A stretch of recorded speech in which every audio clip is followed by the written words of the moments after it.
এই যে আপনি বেদাতি হয়ে যাচ্ছেন নিজের অজান্তে, অমুক হুজুর কইছে, অসুবিধা কি? ও মুসলমান, আপনার নামাজ, আপনার রোজা, আপনার হজ, আপনার যাকাত সব হবে আল্লাহর নবীর শিখানো স্টাইলে।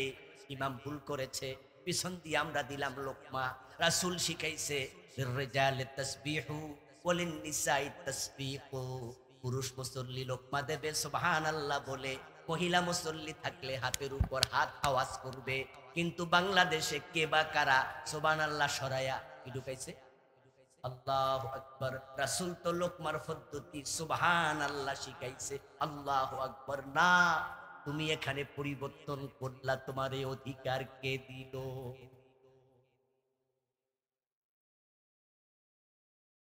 নবীজি সাল্লাল্লাহু আলাইহি ওয়াসাল্লাম বলেছেন, ইজা সামি'তুমুল মুয়াজ্জিনা ফাকুলু মিসলা মা ইয়াকুল সুম্মা সাল্লু আলাইয়া।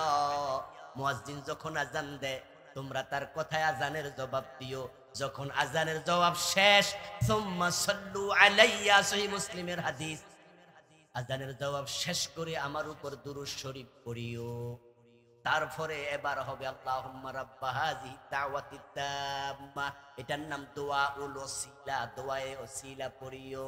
এখন আযানের শেষে দুরূদ শরীফ যে পড়া সুন্নাহ, এই আমল কয়জনে করেন?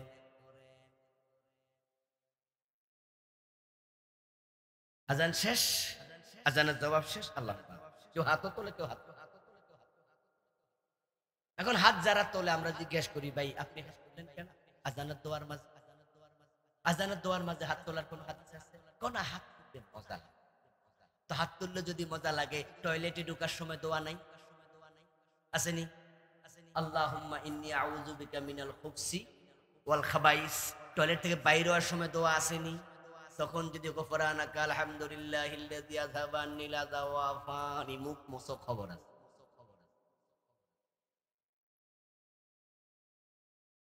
আচ্ছা, মসজিদে ঢুকতে দোয়া নাই? হাত তুলছেন কয়দিন? মসজিদ থেকে বের হইতে দোয়া নাই? হাত তুলছেন কয়দিন? গাড়িতে উঠতে দোয়া নাই? হাত তুলছেন? নৌকাতে উঠতে দোয়া নাই? হাত তুলছেন? আর ইসলামটা, কনসেপ্টটা হচ্ছে আল্লাহর নবী যেখানে হাত তুলেছে আমরা তুলবো, এটা সুন্নাহ। যেখানে তিনি তোলেন নাই সেখানে না তোলাই সুন্নাহ। ইসলাম হবে তার, উনার বাপে, আপনার বাপে, আমার বাপে। মান হাব্বা সুন্নতি ফাকাদ হাব্বানি ওয়া মান হাব্বানি কানা মাই ফিল জান্নাত। আরে আমল তো আমরা জান্নাতে যাওয়ার জন্য নাকি?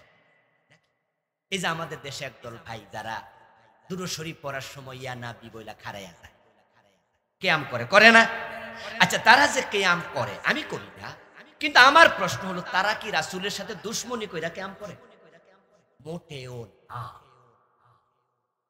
বরং তাদের অন্তর রাসূলের প্রতি এমন আবেগ, এমন ভালোবাসা যে আমি রাসূলকে সালাম দেব, বৈশা বৈশা সালাম দেব, কেমন জানি একটু বেয়াদবি। আমার রাসূলকে আমি বলবো ইয়া নবী সালাম আলাইকা, ইয়া হাবিব সালাম আলাইকা, তখন আমি দাঁড়াইয়া গেলে আমার ভিতরে মনে হয় যেন সম্মানটা বেশি হচ্ছে। এই চিন্তাটাই তারা কিন্তু খারাপ, অন্য চিন্তা না। রাসূলের প্রতি মহব্বত, ভালোবাসা, আমি এতে সন্দেহ করি না। কিন্তু আমার প্রশ্ন তো অন্য জায়গায়। প্রশ্নটা হলো, যদি রাসূলকে দাঁড়াইয়া সালাম দেওয়ার মাঝে আপনি ইসলাম খোঁজেন, মহব্বত খোঁজেন, মনে করেন এটাই আদব, তাহলে আত্তাহিয়াতুর মাঝে যখন সালাম দেন তখন খারাপ না? আসসালামু আলাইকা আইয়ুহান নাবিয়্যু ওয়া রাহমাতুল্লাহি, আছে না? আছে না? তো আত্তাহিয়াতুর মাঝে চুপ করে খারাপ না কেন? ওখানে তো রাসূলকে আপনি সালাম দিচ্ছেন। আল্লাহর নবীর হাদিস, সাহাবীদের আমল হচ্ছে নবীকে যখন তারা ফিজিক্যাল দেখেছেন, রাসূল সাল্লাল্লাহু আলাইহি ওয়াসাল্লাম আসতেন, রাসূলকে দেখেও তারা দাঁড়াতেন না, সালাম বসেই দিতেন। কারণ তারা জানতেন রাসূলকে দেখে দাঁড়ানো রাসূল পছন্দ করতেন না।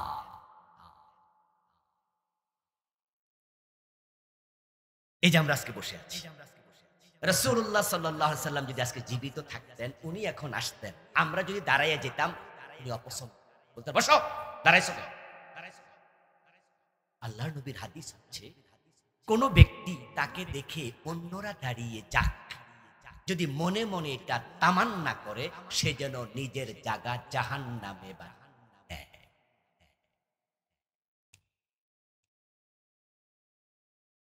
আমার দোস্ত, আপনি কিয়াম করলেন, দাঁড়ায়া গেলেন। আচ্ছা, আপনার দাঁড়ানো, আপনি না হয় দাঁড়ালেন, কিন্তু ঝামেলা তো এখানে নয়। ঝামেলা তো হয়েছে, ধরেন আমি খারাইলাম না, এই যে আজকে এখানে আমরা আছি, যদি একজন হুজুর ইয়া নবী কইয়া খারাই যেত আর আপনারাও সবাই খারাই যেতেন, আর আমি মনে মনে ভাবলাম যে আল্লাহর নবী পছন্দ করতেন না, আমি দাঁড়াবো না, আমি বসে আছি, তাহলে সবাই আমার দিকে চোখ বড় করে তাকায় তাকায় মনে মনে কইতো, দেখছো রাসূলের প্রতি কোনো মহাব্বত। তো আপনি যে আমার ব্যাপারে বদ ধারণা করলেন, এটাই তো ছিল আসল সুন্নাহ, ঠিক কি না? তো সুন্নাহ মানাতে আমি আসামি, আর আপনি বেদাত কইরা আপনি ভালো হলো। আমার নবীজি সাল্লাল্লাহু আলাইহি ওয়াসাল্লাম নামাজ শুরু করতেন আল্লাহু আকবার দিয়ে। قال رسول الله صلى الله عليه وسلم افتتاحه والتكبير واختتامها التسليم। প্রিয় নবী হাদিস বলেন, নামাজ শুরু হবে আল্লাহু আকবার বলে, নামাজ শেষ হবে সালাম ফিরিয়ে। এখন সালাম ফিরানোর পরে ওড়ে না, হুজুর আল্লাহুম্মা আমিন কেন কয় না? না কইলে ইমামত। আমার রাসূল ঘোষণা করলো সালাম ফিরাইলে নামাজ শেষ, আর মুক্তাদিরা কয় জি না হুজুর রইছে। এমনি জিগাইলে কয় না না না, মুনাজাত তো ফরজও না, ওয়াজিবও না, এটা সুন্নাহ মুআক্কাদাও না, এটা করলে করো না করলে নাই। তো খারাই যান দুই একদিন, কয় না না করলে হুজুর ওয়াহাবি, হুজুরের ইমামতি। অথচ প্রিয় নবী সাল্লাল্লাহু আলাইহি সাল্লামের সুন্নাহ দেখেন কিভাবে মরে গেছে। আমার রাসূল সালাম ফিরাতেন, সালাম ফিরে তিনি একবার বলতেন আল্লাহু আকবার, তিনবার বলতেন আস্তাগফিরুল্লাহ, একবার পড়তেন আয়াতুল কুরসি, 33 বার সুবহানাল্লাহ, 33 বার আল্লাহু আকবার, 33 বার আলহামদুলিল্লাহ, 34 বার আল্লাহু আকবার, একবার পড়তেন আল্লাহুম্মা আনতাস সালাম ওয়া মিনকাস সালাম, একবার পড়তেন আল্লাহুম্মা লা মানিআ লিমা আতাইতা ওয়া লা মুতিয়া লিমা মানাতা লা ইয়ানফাউ জাল জাদ মিনকাল জাদ, একবার পড়তেন আশহাদু আল্লা ইলাহা ইল্লাল্লাহু ওয়াহদাহু লা শারীকা লাহু, একবার পড়তেন সাইয়্যিদুল ইস্তিগফার আল্লাহুম্মা আনতা রাব্বি লা ইলাহা ইল্লা আনতা। কত দোয়া আমি বই লিখছি, এ নিয়েও লিখছি একটা বই, এটার নাম দিছি হাদিসের বই। নামাজটা সুন্নাহ তরিকায় ফার্স্ট টু লাস্ট, এই দোয়া সবগুলো আমি আনছি। আমার রাসূলের দোয়া পড়তেন মুসল্লির দিকে ফিরে 5 ওয়াক্ত, আর আমার দেশে ফিরে মুসল্লির দিকে কয় ওয়াক্ত? ফজর আর আসর। রাসূল ফিরতেন 5 ওয়াক্ত, ফিরে দোয়াগুলো করতেন, সময় লাগে। আর আমাদের হাতে সময় নাই, আমরা সোবাজ সালাম ফিরাইয়া আল্লাহ এবং আল্লাহুম্মা আমিনের ধাক্কা পরে যারা মাসবুক মুসল্লি, যাদের 1-2 রাকাত ছুটে গেছে, ওদের সূরা ফাতিহা ধাক্কা চড়েছে। কারণ হুজুর তো মাইকে আওয়াজ কইরা কারো বাবারে জান্নাতে পাঠাইতেছে, কারো বাবারে মারে জান্নাত। এখন হুজুর যে 1 মিনিট 30 সেকেন্ড লাগাইয়া 1.5 মিনিট লাগাইয়া এই দোয়া জোরে জোরে মারতাছে, আপনার যে 1 রাকাত ছুটে গেছে, আপনার তো কেরাত নষ্ট হয়ে যাচ্ছে। হারে ধাক্কা, এরকম অভিজ্ঞতা কি আপনাদের হয়নি? এমন 2-1 জায়গায় বিপদে ভরেন নাই? আমি পার্সোনালি হুজুরের মাইকের সাউন্ড বক্সের আওয়াজে তো আমি কেরাত করতে পারতাম, আগাইতে পারছি না, ছুটে। আচ্ছা হুজুর, আপনার আমি প্রশ্ন করি, আপনি যে দোয়াটা করলেন এটা তো ফরজ না? কয় না। ওয়াজিব তো না? না। সুন্নতে মুআক্কাদা? কয় না। আমি যে কেরাত পড়ছি আমারটা কি ফরজ না? তা আপনার নফলের ধাক্কা আমার ফরজ দেশে? আপনার বিবেক কি বলে? আপনার কিসের নফলের ধাক্কা আমার ফরজ? যারা বেদাতি হয় তাদের কোনো আমল আল্লাহ কবুল করেন না। নবীজি বলছেন লা ইয়াকবালুল্লাহু লিসাহিবি বিদআতিন সাওমান ওয়ালা সালাতান ওয়ালা হাজ্জান ওয়ালা উমরাতান ওয়ালা জিহাদান ওয়ালা সারফান ওয়ালা আদলা ইয়াখরুজু মিনাদ দ্বীন কামা তাখরুজু শাওরাতু মিনাল আজীন। আল্লাহর হাবিব সাল্লাল্লাহু আলাইহি ওয়াসাল্লাম বলেন, যে ব্যক্তি বিদআতি হয়ে যায়, আল্লাহ তার নামাজ, রোজা, হজ, যাকাত, জিহাদ, তার ভালো মন্দ সে যাই করুক না কেন তার দিকে আল্লাহর ফিরেও তাকায় না, তার কোনো আমল কবুল হয় না। বেদাত ইসলাম থেকে বেরিয়ে যায় যেমন আটার খামির থেকে টান দিলে চুল বেরিয়ে যায়। কি পারফেক্ট তার! আটার খামির মহিলারা বানায়, খামির করে তারপরে যদি দেখে এর ভিতরে একটা লম্বা চুল, তাহলে এটা শুদ্ধ রুটি বানায় না টাইনে বের, যে টেনে যখন বের করে তখন এর সাথে কতটুকু আটার খামির বের হয়? একটু। এবং যেই জায়গা দিয়ে এই চুলটা বেরিয়ে আসলো ওই আটার খামিরের ভিতরে সেখানে কোনো সুড়ঙ্গ হয় নাকি? ছিদ্র হয়ে যায়। যেই লোকটা চুলটা টান দিল বেরিয়ে আসলো, কোন জায়গা দিয়ে বের হয়েছে সেও কিন্তু টের পায় না, কোনো ছিদ্র টিদ্র নাই। বেদাতি যারা হয়ে যায় তারা ইসলাম থেকে ধীরে ধীরে এমন ভাবে বেরিয়ে যায়, তারা যে ইসলামের ভিতরে নাই এটা তারা বোঝেও না। খুব জটিল একটা অবস্থা যাচ্ছে। তা আমাদের আলেম সমাজ, আমরা যারা আপনাদের সামনে আসি, আমাদের উচিত হচ্ছে আপনাদের ঈমানকে কোথায় কোথায় লিকেজ আছে ধরিয়ে পরিশুদ্ধ, আপনাদের আমলের কোন কোন জায়গায় বেদাত ঢুকেছে এগুলো দেখাইয়া দেয়। যেমন ডাক্তার দেখাইয়া দেয়, আপনার ব্লাড টেস্ট করে আপনার ব্লাডে সুগার কেমন আছে, প্রেসার আছে কিনা, আপনার ব্লাড দেখে আপনার শরীর মেপে blood pressure, sugar test, urine test, সোল টেস্ট, এগুলো যা দরকার আপনাকে ইসিজি মিসিজি করে ডাক্তারের দায়িত্ব হলো ধরাইয়া দেয় যে আপনার এই প্রবলেমটা আছে। পরে ওষুধ খাওয়ার দায়িত্ব ডাক্তারের না রোগী? আলেমুল আমাদের দায়িত্ব। এখানে এসে কোরআন হাদিসকে সামনে নিয়ে মন মতো না, আলেমুল আমারা কোরআন এবং হাদিস মতো। ডাক্তার যেমন ইসিজি মেশিনে দেয় আপনাকে মেশিনে দিয়ে রক্ত দিয়ে মেশিনে ঢুকাইয়া তারপরে সে প্রমাণ করে যে আপনার সুগার আছে, আপনার হার্টে প্রবলেম আছে। কোরআন হাদিসকে সামনে রেখে আলেম ওলামাদের দায়িত্ব হলো আপনার আমলে যে প্রবলেম এটা দেখাইয়া দেয়া, পরবর্তীতে এখন পরিশুদ্ধ করা এটা আপনার দায়িত্ব। কারণ যদি আপনি অশুদ্ধ, প্রবলেম সম্পন্ন, প্রবলেম যুক্ত, সমস্যা যুক্ত ঈমান নিয়ে আল্লাহর কাছে যান, এই ঈমান গ্রহণযোগ্য হবে না। এবং কিয়ামতের আগে দুনিয়ার মানুষের মাঝে অন্ধকার রাতের আধারের মতো ফিতনা ছড়াবে।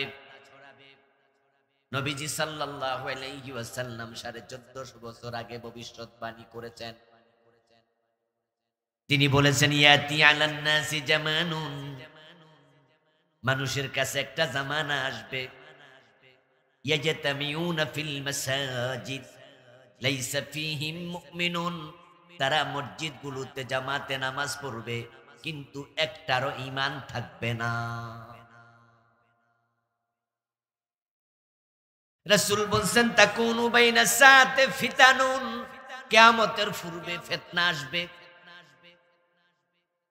কাকিতাইল লাইলিল মুসলিম, অন্ধকার রাতের আধারের মতো। ইউসবিহু ফিহার রাজুলু মুমিনান ফায়ুমসি কাফিরা, ওই ফিতনার যুগে মানুষগুলো সকাল বেলায় মুমিন থাকবে, সন্ধ্যা বেলায় কাফের হয়ে যাবে। কিয়ামতের আগে ফিতনা আসবে, শিরকের ফিতনা, কুফরির ফিতনা চারদিক থেকে আসবে। অন্ধকার রাতের আধার যেমন আসে, সূর্য ডুবেছে আধার চারদিক থেকে ধেয়ে আসে, অনুরূপ আসবে। রাসূল উদাহরণ, এক এক ফিতনা এক এক ঢেউয়ের মতো। ঢেউ যেমন এসে, আপনারা বঙ্গোপসাগরে যারা গেছেন গোসল করার জন্য যখন নামছেন, তখন ঢেউ যখন আসে তখন যে কয়জন থাকে কয়জন রেক ফার তীরের দিকে ধাক্কা মারে, এমন ফিতনা আসবে। এক ফিতনা লাখ লাখ লোকের ঈমান, এক এক ফিতনা কোটি লোক ঈমান। আজ থেকে 20 বছর আগে আমরা যখন পড়াইছি, আর 30 বছর আগে পড়ছি। আপনারা এখানে আমার সমবয়সী সিনিয়ররা অনেকে আছেন। আমাদের সিলেবাসে ধর্ম যার যার উৎসব সবার, এই স্লোগানটা 20 বছর আগে ছিল। এটা আওয়ামী লীগ সরকার যখন এইবার গত 15 বছর তো ক্ষমতায় ছিল, এইবার যখন তারা ক্ষমতায় আসছে, তারা শুরুর দিকে এটা আমাদের প্রাইমারি সিলেবাস। হঠাৎ করে উনাদের নেত্রী কোনো একদিন বলল যে ধর্ম যার যার উৎসব সবার। উনি তো হিন্দুদের মন্দিরে যেতেন, যা যেতে পারে, রাষ্ট্রপ্রধান যারা, এমপি মন্ত্রী যারা, তারা তাদের সকল প্রজাদের খবর নেবে। ইসলামে এটা আছে, আমরা মানা করব না। কারণ যারা এমপি মন্ত্রী হবে তারা হিন্দুদের মন্দিরে যাবে, বৌদ্ধদের পেগোডায় যাবে, খ্রিস্টানদের চার্চে যাবে, মুসলমানদের মসজিদে যাবে, ইবাদত করার জন্য, আর অন্য গুলাতে যাবে নিরাপত্তা দেওয়ার জন্য। কিন্তু নিরাপত্তা দিতে যাইয়া এমন কথা কইছে যেটাতে তার ঈমান শেষ। ঢাকেশ্বরী মন্দিরে গিয়ে ম্যাডাম কি বললেন? বললেন যে এবার দুর্গা দেবী গজে চড়ে স্বর্গ থেকে মর্তে নেমেছে, তাই ধান বেশি। আপনাদের মনে আছে এ কথা বলছে? আপনাদের মনে আছে? গজ মানি হাতি। হিন্দুদের ধারণা হচ্ছে দুর্গা দেবী স্বর্গ থেকে নেমে যখন পৃথিবীতে আসেন, এক এক বছর এক এক বাহনে চড়ে আসেন। যেই বছর হাতিতে চড়ে আসবে ওই বছর ধান বেশি হবে। এটা হচ্ছে হিন্দুদের ধারণা। ঠিক নেত্রী ঠিক একই কথা যাইয়া বললেন। আচ্ছা, আপনি সেখানে নিরাপত্তার জন্য গেলেন নাকি আপনি তাদের মতো আকীদার জন্য? আজীব। আপনি তো মুসলিম। উনি কোন একটা প্রোগ্রামে বলে দিলেন ধর্ম যার যার উৎসব সবার, সবাই মিলে উৎসব করো দুর্গা পূজা। আর কিছু লোক পাইছি রে হাততালি দিল। উনার এই বক্তৃতাটা টেলিভিশনে প্রচার করলো, পত্রিকায় লিখলো, এটা সিলেবাসে ঢুকাই দিল। এখন বাংলাদেশের বাচ্চারা পড়ে ধর্ম যার যার উৎসব। একটা স্লোগান ঢেউয়ের মতো ধাক্কা দিয়া কোটি কোটি লোকের ঈমান। কারণ তার এই স্লোগানটা আল্লাহর কোরআনের সম্পূর্ণ উল্টা। আমার বন্ধু, ঈমান এবং কুফর, এ দুইটার পার্থক্য যদি আপনি করতে না জানেন তাহলে আপনার ঈমানটা টিকে থাকবে না। রাসূলুল্লাহ সাল্লাল্লাহু আলাইহি ওয়াসাল্লাম বলছেন, ইন্নাল আবদা লা ইয়াতাকাল্লামু বিল কালিমাতি মিন সাখাতিল্লাহি লা ইউলকি লাহা বালান ইয়াহবি বিহা ফি জাহান্নাম। নবীজি বলছেন, আল্লাহর বান্দা কখনো কখনো মুখ দিয়ে এমন কথা বলে যেই কথাটা সে গুরুত্বহীন ভাবে বলেছে, সাধারণ ভাবে বলছে, ভেবে চিন্তে অঙ্কের হিসাব করে প্ল্যান করে বলে নাই, হালকা ভাবে বলেছে। কিন্তু মুখ থেকে বের হওয়া ওই কথায় আল্লাহ এত রাগ হইছে তাকে জাহান্নামের মাঝখানে ফেলে দিয়েছেন।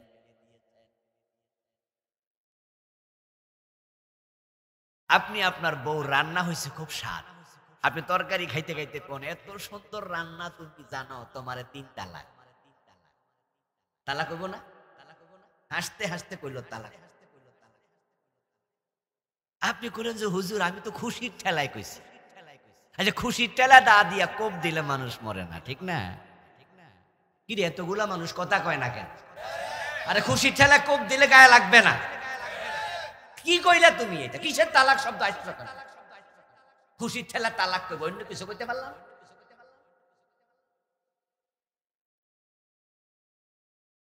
নবীজি বলছেন যে মানুষ মাঝে মাঝে এমন কথা বলে যা বুঝেই না সে কি বলছে, কিন্তু ঈমান শেষ।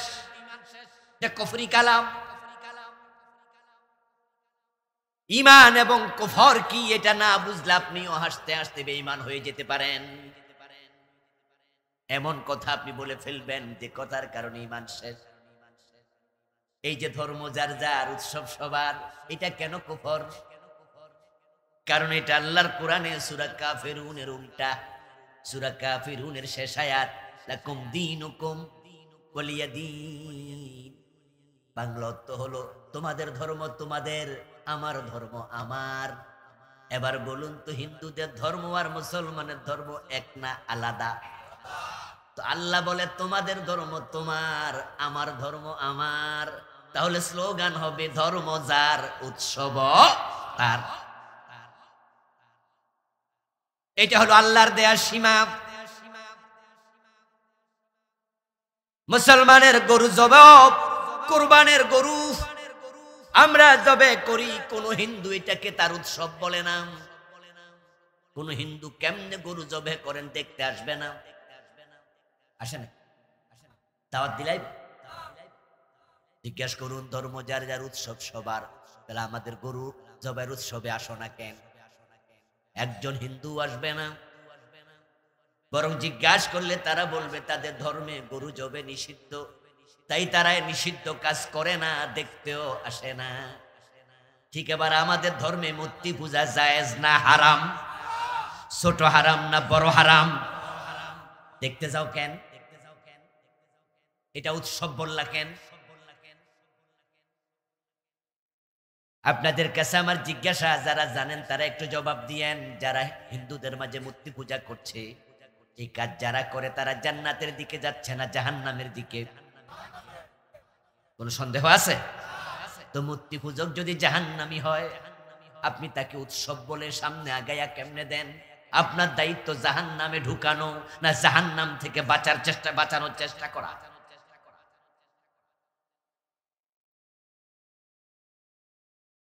নবী ইব্রাহিম আলাইহিস সালাম মূর্তির বিরুদ্ধে কথা বলেছেন। নবী মুহাম্মদ সাল্লাল্লাহু আলাইহি সাল্লাম কাবা যখন বিজয় হয়ে যায়, ৮ম হিজরিতে মক্কা বিজয় হলো, তখন মক্কায় যে ৩৬০টা মূর্তি ছিল এগুলো রেখেছেন না সরাইছেন? তো মুসলমান তো মূর্তি বানাতে আসে না, সরাইতে আসে। এখন আপনি স্লোগান দিয়ে দিলেন ধর্ম যার যার উৎসব সবার। মুসলমানের সন্তানরা স্লোগান পাইয়া হিন্দুদের দুর্গা পূজার সময় এমন মন্দিরও আছে যেখানে হিন্দুর চেয়ে মুসলমানের সংখ্যা বেশি। এবং আপনারা এই স্লোগানটাকে মনে করেন যে এটা সম্প্রীতি স্লোগান, এটা অসুবিধা নেই, অসাম্প্রদায়িক স্লোগান। হিন্দুদের দুর্গা পূজা আমরা একটু যাবো, একটু আনন্দ করবো, আচ্ছা অসুবিধা। ও দোস্ত, প্রবলেমটা হচ্ছে এটা শিরকের অনুষ্ঠান। ঝামেলা তো এখানে, আল্লাহর কাছে শিরকের চেয়ে নিকৃষ্ট কোন কাজ। ইন্না শিরকা লা যুলমুন আযীম। এখানে তুমি কেন যাইবা? কোন হিন্দু অসুস্থ, সেবা করার জন্য যাও। কোন হিন্দু রক্ত লাগবে, মুসলমান তুমি রক্ত দিতে চলে যাও। ইসলাম না। হিন্দু না খেয়ে আছে, তোমার নিজের খাবারটা তাকে খাইয়ে দাও। ইসলাম না। কিন্তু মূর্তি পূজা তো শিরক, সেখানে তুমি যাইতে পারো। পার্থক্য বুঝতে হবে। কিয়ামতের আগে ফিতনা আসবে, এক এক ফিতনা ঢেউয়ের মতো আসবে। একটি ফিতনা এত জঘন্য পর্যায়ে পৌঁছেছে, আপনার অনেকে পর্যন্ত আক্রান্ত। বলেছি গাছ লাগাবেন, বেড়া দিয়েন, না ছাগলে খেয়ে নেবে। মাছ ধরবেন, ডুলার তলা আছে কিনা খেয়াল করেন, না হয় কিন্তু সকালে মাছ পাবেন না। আল্লাহর কাছে যাবেন, ঈমান আপনার ছিল কিন্তু আপনি হারিয়েছেন, গিয়ে দেখবেন আপনি বেঈমান, কপালে জান্নাত।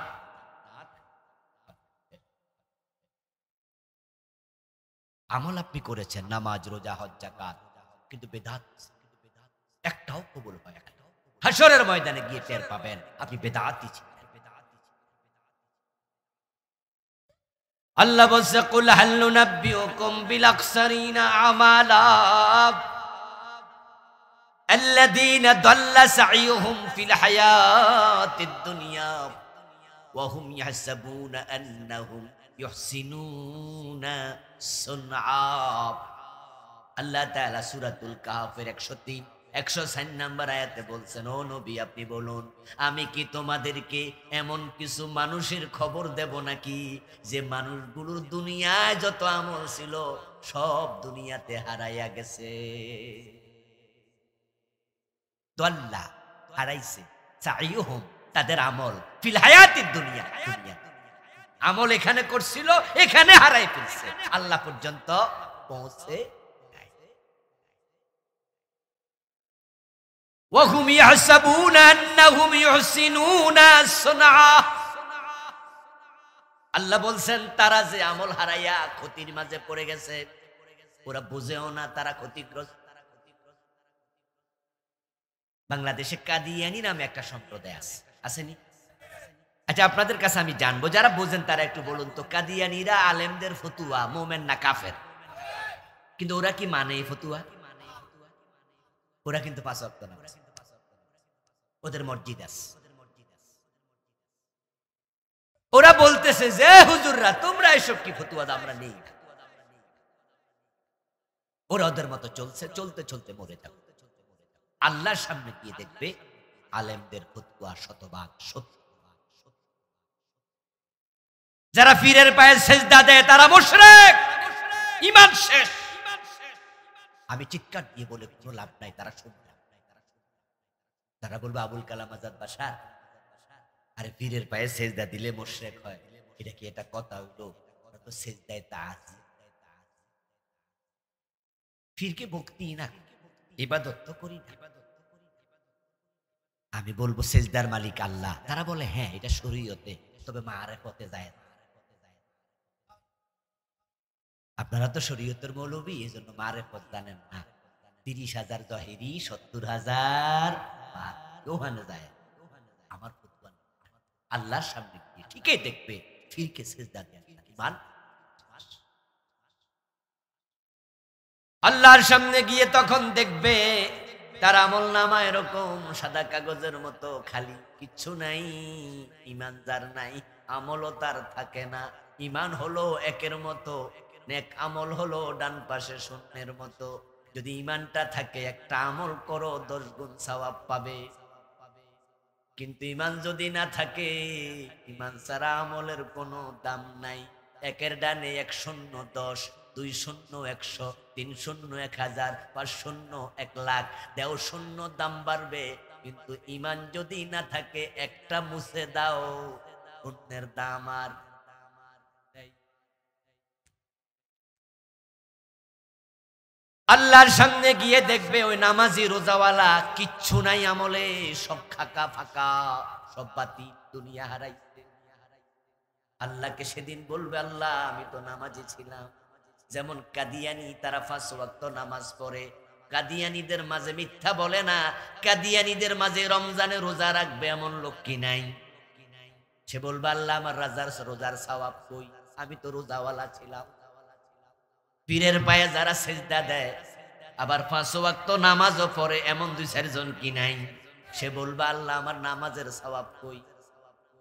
আল্লাহ বলবে বান্দা তুই কি সূরা কাহাফের 103 নাম্বার আর 4 নাম্বার আয়াত পড়স নাই?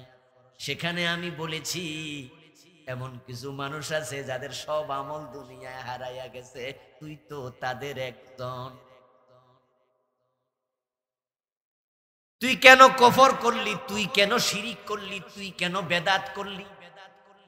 তখন বান্দা কি বলবে সেটাও আল্লাহ কোরআনে বলতেছেন।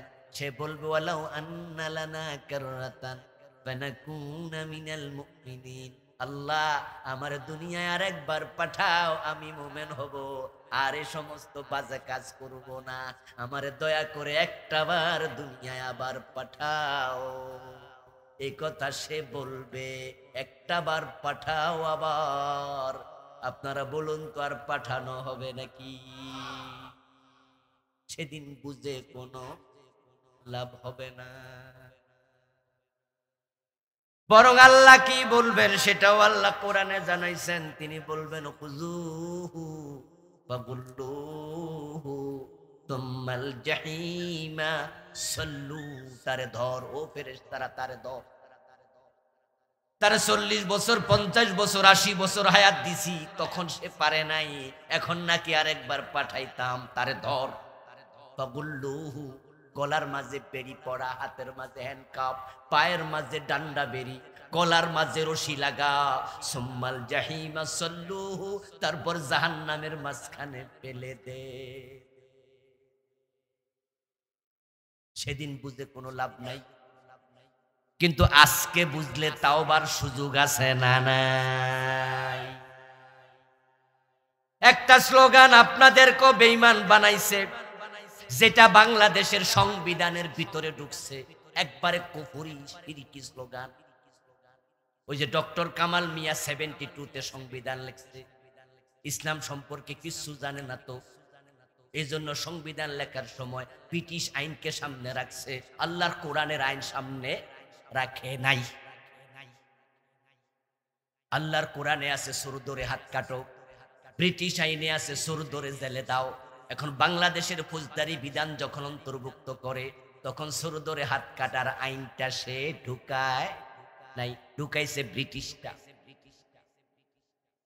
এই সংবিধান লেখার সময় সে লেখছে সাবরেন্টির মালিক জনগণ, সার্বভৌমত্ব জনগণের।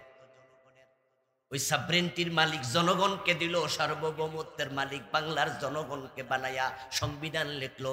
যার কারণে দেশে একটা স্লোগান নেতাদের মুখে মুখে শুনবেন, যে স্লোগান বিশ্বাস করলে ঈমান শেষ, ওই স্লোগানটা হলো জনগণ সকল ক্ষমতার উৎস। বিশ্বাস করবা ঈমান শেষ।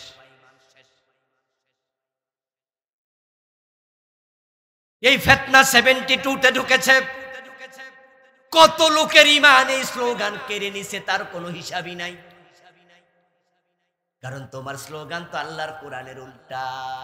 ঈমান মানে হলো বিসমিল্লাহর বা থেকে মিনাল জিন্নাতি ওয়ান নাসের সিন পর্যন্ত এই কোরআনে যা আছে বিনা প্রশ্নে মেনে নিতেই হবে। মেনে নেয়ার নাম ঈমান। আইয়াকুলু সামিনা ওয়া আতানা, আল্লাহ কোরআন মাজিদে বলছেন মুমিনরা শুধু বলবে শুনলাম মানলাম, শুনলাম মানলাম, কোনো মাঝখানে কথা নাই, কোনো প্রশ্ন চলবে না, মানতে কোনো দেরি করলে ঈমান আসবে।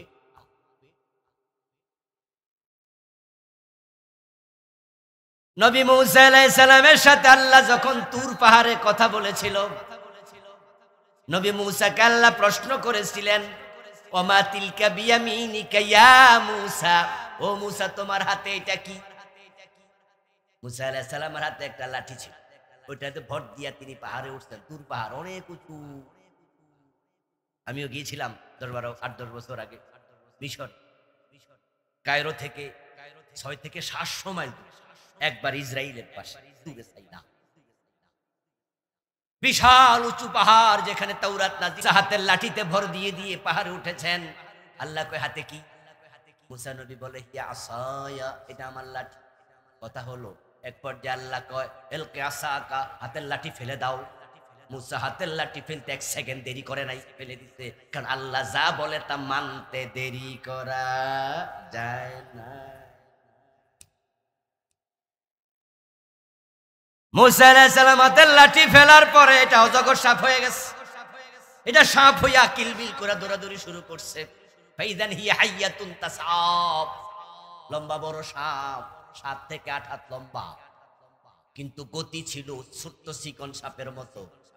সাইজে ছিল মোটা, গতি ছিল চিকন সাপের গতি। হযরত মূসা আলাইহিস সালাম মারছে দৌড়, ভয় পাইছে। আল্লাহকে মূসা দৌড় মারবা না, এটা ধরো।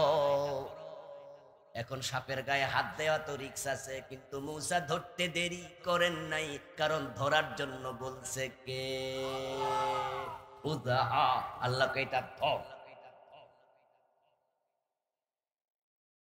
ধরার সাথে সাথে আবার অজগর সাপ হাতের লাঠি হয়ে গেছে। সুবহানাল্লাহ পড়ে। আল্লাহ যা কয় মানতে দেরি করা যায় না। এই কোরআনে যা আছে সব মানবেন। এখন কোরআনের মাঝে আছে রাজত্বের মালিক কে? সার্বভৌমত্ব কার? ক্ষমতার উৎস কে? আন্নাল কুওয়াতা লিল্লাহি জামিয়া, নিশ্চয় সব ক্ষমতার মালিক আল্লাহ। কুলিল্লাহুম্মা মালিকাল মুলকি তুতিল মুলকা মান তাশা ওয়া তানজিউল মুলকা মিম্মান তাশা। ও নবী আপনি বলুন, ও রাজাদিরাজ আল্লাহ, তুমি ক্ষমতার মালিক, তুমি যাকে চাও ক্ষমতা দাও, তুমি যাকে চাও ক্ষমতা থেকে নামাইয়া এক কাফরে দিল্লি পাঠাইয়া দাও। এমন ভাবে নামাও, রান্না করা ভাত খাইয়া পলানোর সময় দেও না। ক্ষমতার মালিক কে?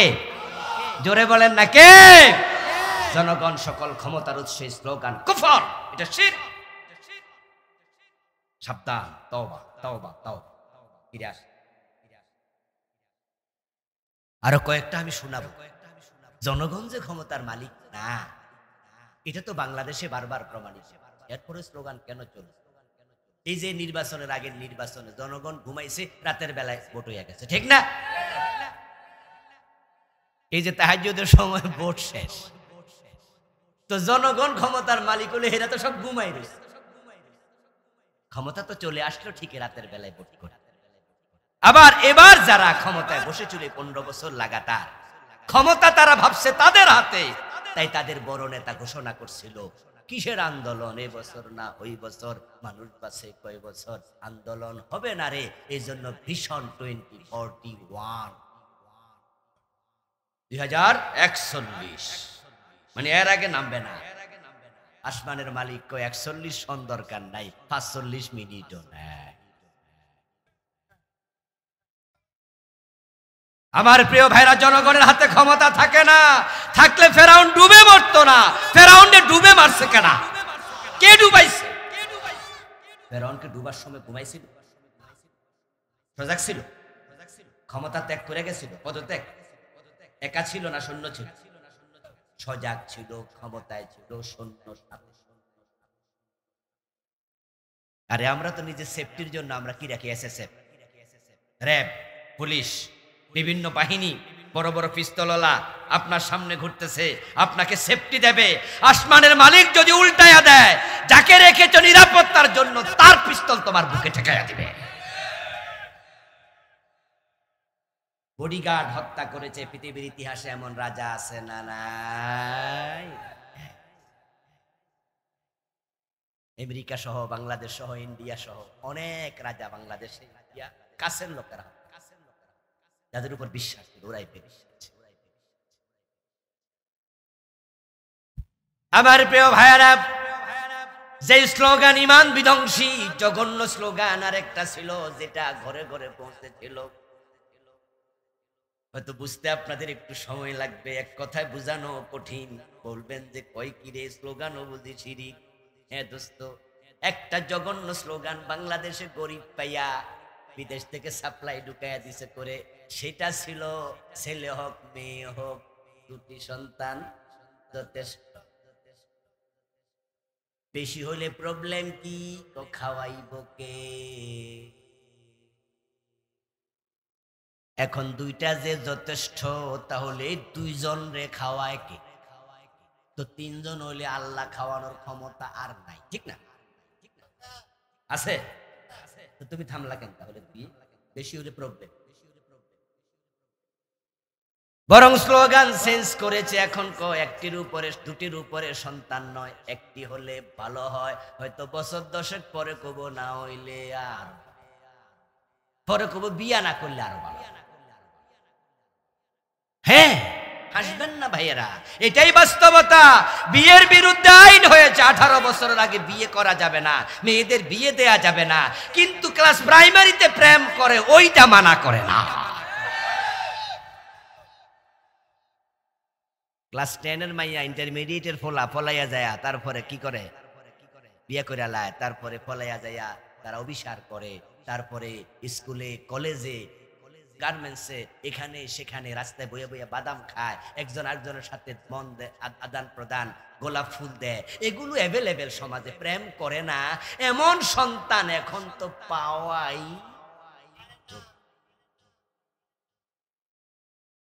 যদি বিবাহের বিরুদ্ধে আইন হতে পারে, অবৈধ প্রেমের বিরুদ্ধে আইন হওয়া আরো বেশি দরকার আছে না নাই? এটা না হারাম, এটা না দরকার, এই আইনে না করা, এই আইনে না করা। আশ্চর্য আইন বানাইছে, 18 বছরের মাইয়া, এর নিচে নাকি হে নাবাল। কই, আমাদের মায়েরা তো বিয়ে হয়েছে 14 বছর 15 বছর, 3 বাচ্চার মা হয়ে গেছে 18 বছরের আগে, তো নাবালেক এরা তো বাচ্চা হইল কেন? 14 বছরে এসএসসি, 16 বছরে এসএসসি, 18 বছর সেকেন্ড ইয়ার অনার্স। আচ্ছা অনার্স সেকেন্ড ইয়ারে গেল বুঝি না বলে, তোমাদের বিবেকে শয়তান প্রস্রাব করছে? আইন বানানোর সময় হুঁশ ছিল না? আমরা বাল্য বিবাহের পক্ষে নই, বাল্য বিবাহকে আমরা ডিসকারেজ এনকারেজ করি। আমরা বলি না যে ছোট্ট মেয়েটাকে বিয়ে দিয়ে দাও, কিন্তু আমরা এইটা বলি যে সবার বয়স সমান, এক এই যে দিবা না। এমনও তো হতে পারে ক্লাস 9-এ পড়ুয়া মেয়ে মোটা সোটা হয়ে গেছে, আছে না? ক্লাস 9-এ পড়লে মনে হয় তুমি বিয়ে দেয়া। আবার আরেকটা মেয়ে ক্লাস 9-এ একবারে পিচ্ছি দেখা যায়, ওর নাই পড়া। মেডিকেল সায়েন্সের উপরে ডিপেন্ড করে এমন আইন করো যে হ্যাঁ ডাক্তার যদি অনুমোদন করে তাহলে 16 বছরে 15 বছরও বিয়ে দেয়া যাবে, তাহলে অবৈধ প্রেম কমে যাবে।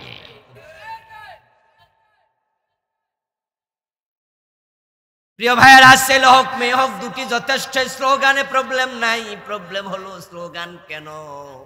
এ প্রশ্ন করলে যখন বলবে খাওয়াবে কে, তাহলে এই প্রশ্ন যার ভিতরে আছে সে তখন আল্লাহকে আর রাজ্জাক মনে করে না। ঈমান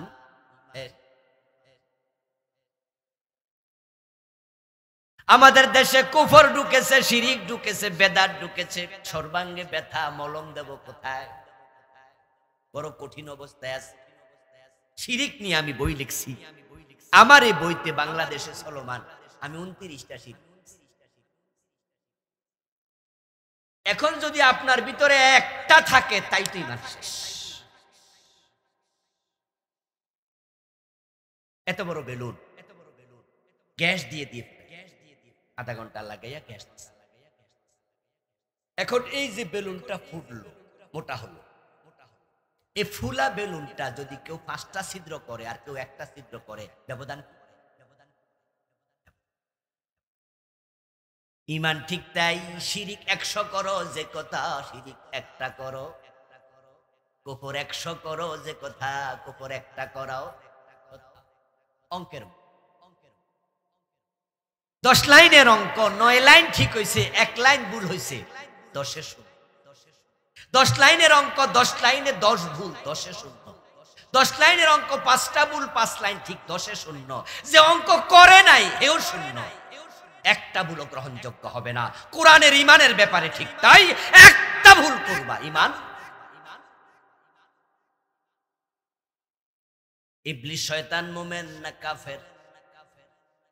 यस, কনসেপ্ট ঠিক। কোরআনে আসাবা ওয়াস্তাকবারা ওয়া কানা মিনাল কাফিরিন। ইবলিস কাফের, কারণ হলো সে আল্লাহর একটা আইন মানতে স্বীকার করছে। আল্লাহ বলছে আদম রে সিজদা করো, ইবলিস কইছে করমু না। ঈমান আছে না গেছে? আল্লাহ কই সরু ধরে হাত কাটো, কাটছেননি। আল্লাহ কই জেনা করলে 100 বেত লাগাও, দিছেননি। আল্লাহ কয় জমিন যার আইন চলবে শুধুই তার। আল্লাহর আইনে 54 বছরে কয়দিন চালাইছেন? তো কাদিয়ানি কাফের, কারণ তারা নবী মুহাম্মদকে শেষ নবী মানে না। কোরআনে আছে রাসূল শেষ নবী, ওই একটা না মানাতে তারা বেঈমান। আর আপনি আমি ডজন ডজন বাদ দিয়া আমরা শক্ত মুমিন। ঈমান যায় না সুপার গুলো দিয়া লাগাইছেন।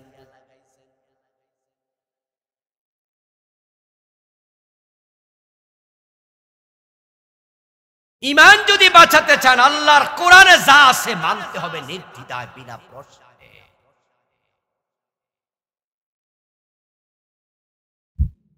বেদাত ঢুকেছে তো আমল শেষ। বেদাত আমাদেরকে শেষ করে দিচ্ছে। নামাজের শুরুতে বেদাত, নামাজের মাঝখানে বেদাত, নামাজের শেষে বেদাত। আজানের শুরুতে বেদাত, আজানের শেষে বেদাত, আজানের মাঝখানে বেদাত। যে যার মতো করে আমরা। রাসূলুল্লাহ তার 2 জন মুয়াজ্জিনকে আযান শিখিয়েছেন, হযরত বেলাল, হযরত আবু মাহযুরা রাদিয়াল্লাহু তাআলা। 2 জনকে প্রিয় নবী আযান শিখালেন। আল্লাহু আকবার। আপনি কুমিল্লার কিছু অঞ্চলে যাবেন, ব্রাহ্মণবাড়িয়ার কিছু অঞ্চলে যাবেন, চট্টগ্রামের কিছু অঞ্চলে যাবেন, তারা আল্লাহু আকবার দিয়ে আযান কোনদিন শুরু করে না। আযান শুরু করে দুরূদ শরীফ দিয়ে। কি এলাকায় আছে? লা হাওলা ওয়ালা কুওয়াতা ইল্লা বিল্লাহ। এই ভাইরাস তাইলে এলাকায় ঢুকেছে। আসসালাতু ওয়াসসালামু আলাইকা ইয়া রাসূলুল্লাহ, এরকম কিছু একটা পড়বে, রাসূলকে সালাম দেবে। শুনতে মনে হয় যেন আরে ভালাই তো, আমার রাসূলকে সালাম দিচ্ছে। ও দোস্ত, প্রবলেমটা কোথায় জানেন? প্রবলেম হচ্ছে রাসূলের ইসলামের মাঝে আপনি বাড়াইছেন, এ বাড়ানোর নাম বিক্রি।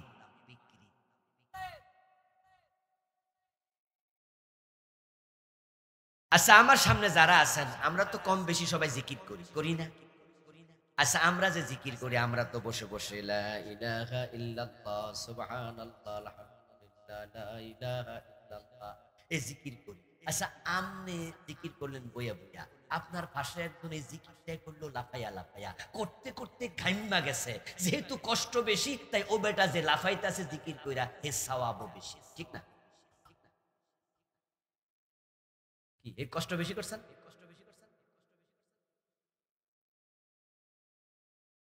সওয়াব হবে, কারণ সে মন গড়া লাফাইছে, রাসূল তো লাফায় নাই। আচ্ছা, এখানে আপনারা যারা আছেন জিকির করতে করতে বাঁশের আগায় কয়দিন উঠছেন? তাহলে যে বাঁশের আগে উঠছে সওয়াব আরো বেশি হবে, কারণ এই কষ্ট আরো বেশি। যদি সুইটটা পরে বেড়া তো ঠ্যাং ভেঙে গেলেন, তাহলে ইসলামের লাগে ঠ্যাং পর্যন্ত কোরবান।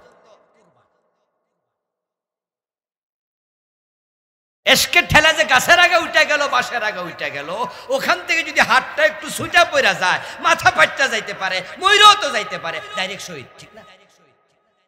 শহীদ। আপনি আপনার যুক্তি দেবেন যে হুজুর আজানের আগে দুরূদ শরীফ পড়ছে, এটা তো ভালো কাজ, এটা বেদাত হবে কেন? আচ্ছা প্রিয় ভাইয়েরা, বলুন তো, আমরা যখন যোহর, আসর, ইশা, মাগরিব 2 রাকাত ফরজ পড়ে আমরা আত্তাহিয়াতু পড়ে দাঁড়ায়া যাই, তখন কি আমরা দুরূদ শরীফ পড়ি? কথা বলে না কেন ভাইরা? আমরা পড়ি আবদুহু ওয়া রাসূলুহু পর্যন্ত, তারপরে আমরা খাড়াই। আচ্ছা, যদি কেউ মনে করে দুরূদ শরীফ ভালো জিনিস, হাতেও সময় আছে, আজকে পড়া লাই। আমরা অধিকাংশ হানাফি মাসলাক ফলো। হানাফি মাসলাকের ফতোয়া হলো, যদি ফরজ নামাজের প্রথম বৈঠকে কেউ আত্তাহিয়াতু পড়ার পরে দুরূদ শরীফ পড়ে, তাকে সাউ সিজদা দিতে হবে। যারা বুঝেন তারা একটু জবাব দেন তো, সাউ সিজদা কি শকে দেয় না জরিমানা? তো দুরূদ শরীফ পড়লে কিসের জরিমানা? দুরূদ শরীফটা বালা কাম। সাউ সিজদা দেয়া নফল না ওয়াজিব? মাসালাগত যারা বুঝেন তারা বলেন সাউ সিজদা দেয়া ওয়াজিব। ওয়াজিব তরক করা কবিরা। আপনি দুরূদ শরীফ পড়লেন, হানাফি মাযহাব বলে সাউ সিজদা দাও, দিবেন না, ওয়াজিব তরককারী কবিরা। দুরূদ শরীফ না বালা কাজ পড়লে অসুবিধা? আপনার যুক্তিতে ইসলাম চলবে। বলেছি শুরুতে ইসলাম দলিল ভিত্তিক হবে, ঠিক কিনা? কান খুলে শুনুন, মূলনীতি বুঝে যান। মাথা আপনার, টুপি আপনার, মাপ আপনার। মাথার মাপে টুপি, গায়ের মাপে জামা। গা আপনার, জামা আপনার, মাপ আপনার। গায়ের মাপে জামা হবে, মাথার মাপে টুপি হবে। মাথা আপনার, গা আপনার, জামা আপনার, টুপি আপনার, মাপ আপনার, কোনো প্রশ্ন নাই, ঠিক আছে? ইসলাম আপনার না, আপনার বাপ দাদার না, আপনার পীরের না, ইসলাম রাসূলের মাপে হওয়া লাগবে। লাকাদ কানা লাকুম ফি রাসূলিল্লাহি উসওয়াতুন হাসানাহ কুল ইন কুনতুম তুহিব্বুনাল্লাহা ফাত্তাবিউ। নবীজির ইশকের ঠেলা আপনি দুরূদ শরীফ আজানের আগে চালু করলেন, তো বেলাল কি আপনার থেকে আশেক কম ছিল? কার সাথে ইশকের তুলনা দিচ্ছি? আপনার সাথে বেলালের? আমার দোস্ত, নবীজি সাল্লাল্লাহু আলাইহি ওয়াসাল্লাম ঈদ করলেন দুটি, ঈদুল ফিতর, ঈদুল আযহা। এখন আপনি হঠাৎ করে আশেকে রাসূল হইয়া নতুন বানাইলেন ঈদে মিলাদুন নবী, বানাইলেন তো বানাইলেন, তারপরে এবার স্লোগানও দিলেন সকল ঈদের সেরা ঈদ। তো রাসূল যে 2টা দিছিল হেডি বাদ, এটি কম সেরা। আপনারটা 1 ক্লাস, ওগুলা 2nd ক্লাস। আপনারটা মেড ইন বাংলাদেশ, আর এটা তো মেড বাই নবী মুহাম্মদ সাল্লাল্লাহু।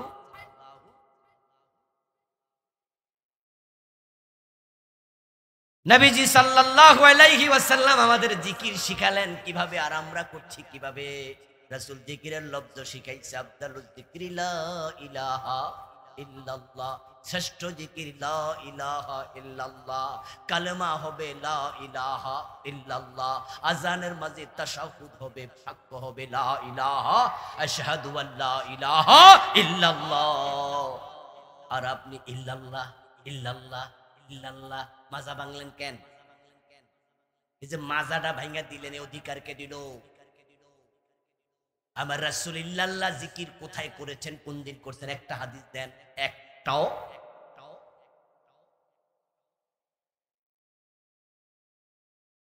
এই যে আপনি বেদাতি হয়ে যাচ্ছেন নিজের অজান্তে, অমুক হুজুর তমুক হুজুর কইছে, অসুবিধা কি? ও মুসলমান, আপনার নামাজ, আপনার রোজা, আপনার হজ, আপনার যাকাত সব হবে আল্লাহর নবীর শিখানো স্টাইলে। ইমাম ভুল করেছে, পিছন দিয়ে আমরা দিলাম লোকমা। রাসূল শিখাইছে রিজালে তাসবিহু ওয়ালিন নিসাই তাসবিহু, পুরুষ মুসল্লি লোকমা দেবে সুবহানাল্লাহ বলে, মহিলা মুসল্লি থাকলে হাতের উপর হাত আওয়াজ করবে। কিন্তু বাংলাদেশে কে বা কারা সুবহানাল্লাহ সরায়া কি ঢুকাইছে? আল্লাহু আকবার। রাসূল তো লোকমার পদ্ধতি সুবহানাল্লাহ শিখাইছে, আল্লাহু আকবার না। তুমি এখানে পরিবর্তন করলা, তোমার এই অধিকার কে দিল?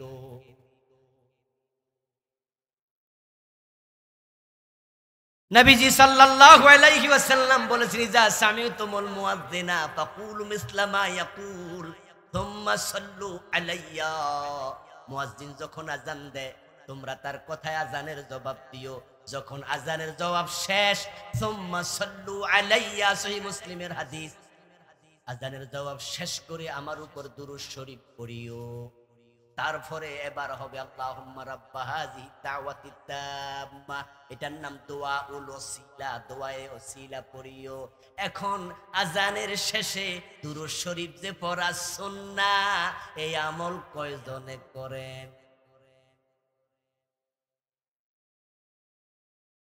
আযান শেষ, আযানের জবাব শেষ, আল্লাহ কেউ হাত তোলে, কেউ হাত।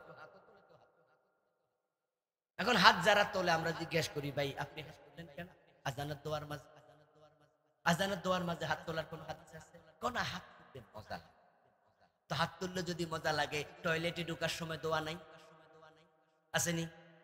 আল্লাহুম্মা ইন্নী আউযু বিকা মিনাল খুবসি ওয়াল খাবাইস, টয়লেট থেকে বাইরে হওয়ার সময় দোয়া আসেনি? তখন যদি গফরানাকা আলহামদুলিল্লাহিল্লাযী আযহাবা আন্নিল আযা ওয়া আফানি, মুখ মুছো, খবর আছে।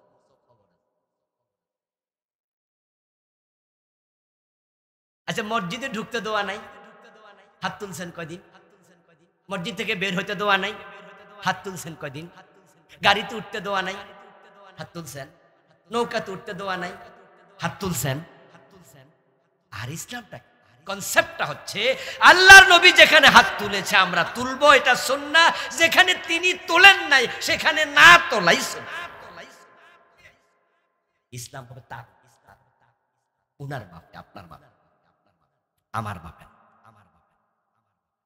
মান আহাব্বা সুন্নতি ফাকাদ আহাব্বানি ওয়া মান আহাব্বানি কানা মাই ফিল জান্নাহ। আরে আমল তো আমরা জান্নাতে যাওয়ার জন্য নাকি? এই যে আমাদের দেশে একদল ভাই যারা দুরূদ শরীফ পড়ার সময় ইয়া নবী বইলা খাড়ায়া যায়, কিয়াম করে, করে না? আচ্ছা, তারা যে কিয়াম করে, আমি করি না, কিন্তু আমার প্রশ্ন হলো, তারা কি রাসূলের সাথে দুশমনি কইরা কিয়াম করে? মোটেও না। বরং তাদের অন্তর রাসূলের প্রতি এমন আবেগ, এমন ভালোবাসা যে আমি রাসূলকে সালাম দেব, বৈশা বৈশা সালাম দেব, কেমন জানি একটু বেয়াদবি। আমার রাসূলকে আমি বলবো, ইয়া নবী সালাম আলাইকা, ইয়া হাবিব সালাম আলাইকা। তখন আমি দাঁড়াইয়া গেলে আমার ভিতরে মনে হয় যেন সম্মানটা বেশি হচ্ছে। এই চিন্তাটাই তারা কিন্তু খারাপ, অন্য চিন্তা না। রাসূলের প্রতি মহব্বত, ভালোবাসা, আমি এতে সন্দেহ করি না। কিন্তু আমার প্রশ্ন তো অন্য জায়গায়। প্রশ্নটা হলো, যদি রাসূলকে দাঁড়াইয়া সালাম দেওয়ার মাঝে আপনি ইসলাম খোঁজেন, মহব্বত খোঁজেন, মনে করেন এটাই আদব, তাহলে আত্তাহিয়াতুর মাঝে যখন সালাম দেন তখন খারাপ না? আসসালামু আলাইকা আইয়ুহান নাবিয়্যু ওয়া রাহমাতুল্লাহি, আছে না, আছে না? তো আত্তাহিয়াতুর মাঝে চুপ করে খারাপ না কেন? ওখানে তো রাসূলকে আপনি সালাম দিচ্ছেন। আল্লাহর নবীর হাদিস সাহাবীদের আমল হচ্ছে নবীকে যখন তারা ফিজিক্যাল দেখেছেন রাসূল সাল্লাল্লাহু আলাইহি ওয়াসাল্লাম আসতেন, রাসূলকে দেখেও তারা দাঁড়াতেন না, সালাম বসেই দিতেন, কারণ তারা জানতেন রাসূলকে দেখে দাঁড়ানো রাসূল পছন্দ করতেন না।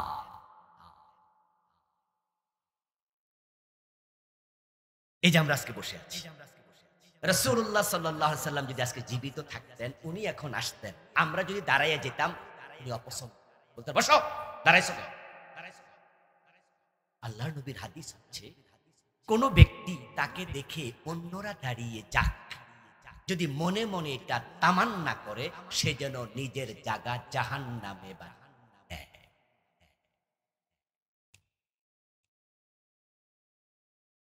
আমার দোস্ত, আপনি কিয়াম করলেন, দাঁড়ায়া গেলেন, আচ্ছা আপনার দাঁড়ানো আপনি না হয় দাঁড়ালেন, কিন্তু ঝামেলা তো এখানে নয়, ঝামেলা তো হইছে ধরেন আমি খারাইলাম না, এই যে আজকে এখানে আমরা আছি, যদি একজন হুজুর ইয়া নবী কইয়া খারাই যেত আর আপনারাও সবাই খারাই যেতেন, আর আমি মনে মনে ভাবলাম যে আল্লাহর নবী পছন্দ করতেন না, আমি দাঁড়াবো না, আমি বসে আছি, তাহলে সবাই আমার দিকে চোখ বড় করে তাকায়া তাকায়া মনে মনে কইতো, দেখছো রাসূলের প্রতি কোনো মহাব্বত। তো আপনি যে আমার ব্যাপারে বদ ধারণা করলেন, এটাই তো ছিল আসল সুন্নাহ, ঠিক কি না? তো সুন্নাহ মানাতে আমি আসামি, আর আপনি বেদাত কইরা আপনি ভালো বলো। আমার নবীজি সাল্লাল্লাহু আলাইহি ওয়াসাল্লাম নামাজ শুরু করতেন আল্লাহু আকবার দিয়ে। قال رسول الله صلى الله عليه وسلم افتتاحه والتكبير واختتامه التسليم।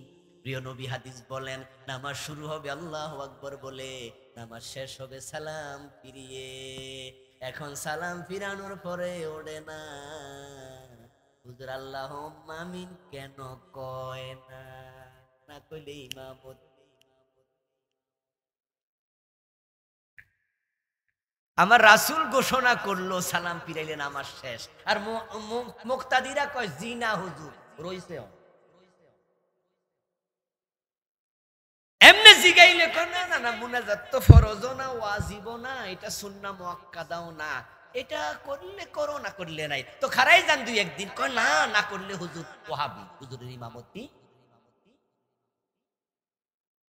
অথচ প্রিয় নবী সাল্লাল্লাহু আলাইহি সাল্লামের সুন্নাহ দেখেন কিভাবে মরে গেছে।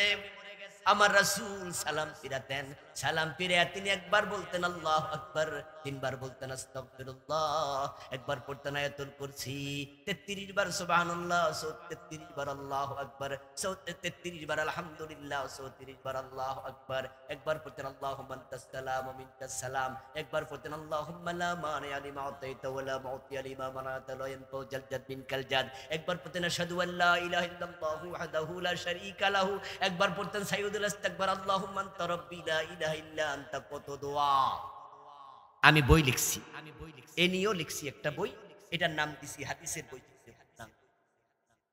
নামাজটা সুন্নাহ তরিকায় ফার্স্ট টু লাস্ট, এই দোয়া সবগুলো আমি আনছি। আমার রাসূলের দোয়া পড়তেন মুসল্লির দিকে ফিরে 5 ওয়াক্ত, আর আমার দেশে ফিরে মুসল্লির দিকে কয় ওয়াক্ত? ফজর আর আসর, রাসূল ফিরতেন 5 ওয়াক্ত, ফিরে দোয়াগুলো করতেন, সময় লাগে, আর আমাদের হাতে সময় নাই, আমরা সোবাজ সালাম ফিরাইয়া আল্লাহ এবং আল্লাহুম্মা আমিনের ধাক্কা পরে যারা মাসবুক মুসল্লি, যাদের 1-2 রাকাত ছুটে গেছে, ওদের সূরা ফাতিহা ধাক্কা চলে, কারণ হুজুর তো মাইকে আওয়াজ কইরা কারো বাবারে জান্নাতে পাঠাইতেছে, কারো বাবারে মারে জান্নাত। এখন হুজুর যে 1 মিনিট 30 সেকেন্ড লাগাইয়া 1.5 মিনিট লাগাইয়া এই দোয়া জোরে জোরে মারতাছে, আপনার যে 1 রাকাত ছুটে গেছে, আপনার তো কেরাত নষ্ট হয়ে যাচ্ছে, হারে ধাক্কা। এরকম অভিজ্ঞতা কি আপনাদের হয়নি? এমন 2-1 জায়গায় বিপদে ভরেন নাই? আমি পার্সোনালি হুজুরের মাইকের সাউন্ড বক্সের আওয়াজে তো আমি কেরাত করতে পারতাম, আগাইতে পারছি না, ছুট আগাইতে পারছি না। আচ্ছা হুজুর, আপনার আমি প্রশ্ন করি, আপনি যে দোয়াটা করলেন এটা তো ফরজ না? কয় না। ওয়াজিব তো না? না। সুন্নতে মুআক্কাদা? কয় না। আমি যে কেরাত পড়ছি আমারটা কি ফরজ না? আপনার নফলের ধাক্কা আমার ফরজ যে? আপনার বিবেক কি বলে? আপনার কিসের নফলের ধাক্কা আমার ফরজ? তখন এবার কোন কোন হুজুর জবাব দেয়, এই জন্যই তো হুজুর আমি মুনাজাত করলো আস্তে আস্তে।